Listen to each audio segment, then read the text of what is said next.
दोस्तों WhatsApp update होने के बाद अगर आपने किसी चैनल को फॉलो किया है तो आपका जो स्टेटस है वो पूरी तरह से बदल गया होगा और बहुत सारे लोग उसको सही करना चाहते हैं।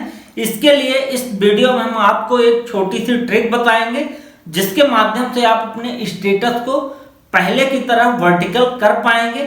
तो अगर आप फर्स्ट टाइम हमारे चैनल में आए हैं तो जल्दी से सब्सक्राइब कर लें और चलिए स्टार्ट करते हैं। इसके लिए आप अपने मोबाइल के व्हाट्सएप को ओपन करेंगे तो इस प्रकार से आपको जो स्टेटस है इस प्रकार से हॉरिजॉन्टल दिखाई देता है। ये देखिए, अब यहाँ पे आप देखेंगे तो यहाँ पे आप हमारा 2-3 चैनल यहाँ पे दिखाई दे रहा है जिसको हमने सब्सक्राइब करके रखा है। अब इसको आप यहाँ से जाके ओपन करेंगे और सबसे ऊपर क्लिक करेंगे, उसके बाद अनफॉलो में क्लिक कर देंगे इस प्रकार से।